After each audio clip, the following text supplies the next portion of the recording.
Pulang.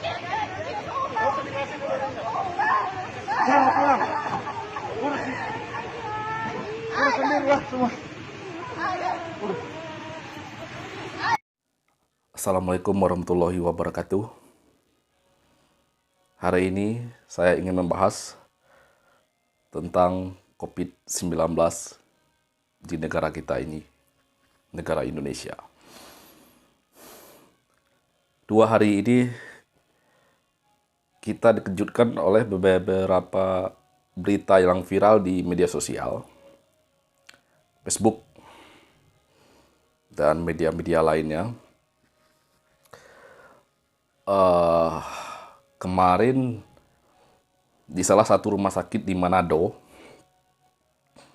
ada satu orang pasien yang didiagnosa serangan jantung,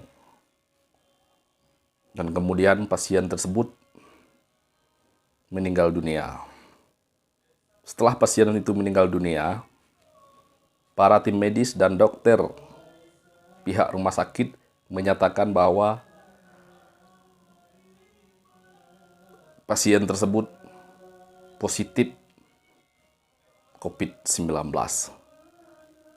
dan pihak rumah sakit akan menguburkan dengan prosedur pemakaman jenazah yang terinfeksi virus COVID-19. Itu sih agak membingungkan ya, kita pikir sendiri. Ada apa sebalik itu semua? Apakah rumah sakit ini sudah menjalankan sebuah bisnis untuk menggelontorkan uang negara? Apakah dengan mengurus jenazah dan pasien COVID-19 ini tunjangan yang sangat besar? Itu sih nggak apa-apa kalau memang orang itu positif COVID-19. Tapi ini orang ini tidak positif serangan jantung loh. Tapi kok pihak rumah sakit menyatakan itu COVID-19. Dan tadi, hari ini, Selasa, juga dikejutkan dengan berita di Sulawesi, Bulukumba, ada seorang gadis, uminya meninggal, dan ketika masuk ke rumah sakit itu, uminya itu didiagnosa stroke pecah pembuluh darah. Dan beberapa hari dirawat di sana, dan uminya meninggal dunia.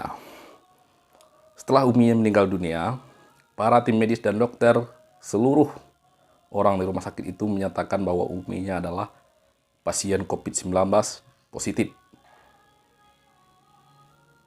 Dari mana positifnya? Sedangkan perawatan sewaktu itu tidaklah prosedur COVID-19. Tetapi setelah dia meninggal, dia positif COVID-19.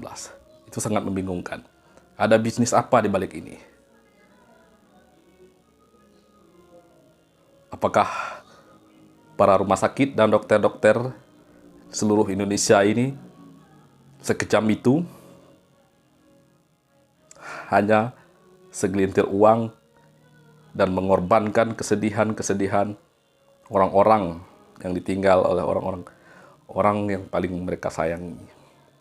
Apakah para tim medis tidak punya hati mengarang cerita yang tidak ada pangkalnya? Mari kita saksikan video berikutnya. Video penjelasan dari uminya yang telah meninggal dan dinyatakan positif COVID-19, dan padahal sebelumnya uminya adalah stroke dan pecah pembuluh darah. Mari kita saksikan. Eta saya bilang, jaga umimu di dalam sini nak. Saya pergi bicara dulu baik-baik sama pimpinan tim gugus. Sebelumnya eta saya sudah bersujud mencium sepatu pimpinan tim gugus, memohon untuk kami membawa umi saya itu ke pemakaman keluarga di Bulukumba. Jadi eta saya keluar dengan saya mempercayai satu dokter yang mereka sebut itu Pak Haji. Nah, Pak Haji mengatakan, iya dek, kita akan cuman kafankan ibu. nanti kalau mau disolatkan kita tunggu Bapak untuk masuk juga sholat sama-sama.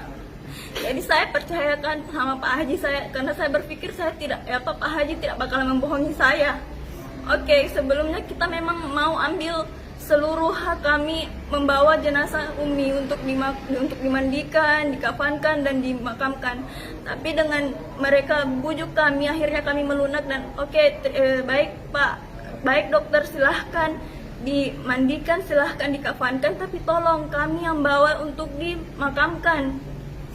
Nah, setelah itu saya keluar, mereka sudah memulai proses tayamum. Ternyata hanya di tayamum, Umi saya tidak dimandikan, padahal Umi saya bukan COVID. Umi saya tidak dimandikan, cuma ditayamum.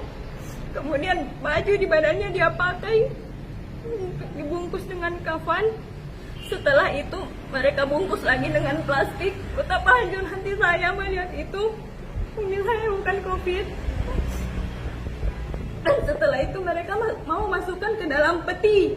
Nah, kita sebagai orang Islam ya, kita tidak memakai peti untuk dikuburkan ibu bapak. Nah, saya menolak untuk Umi saya dimasukkan ke dalam peti, tolong masukkan ke keranda. Nah, mereka menolak itu.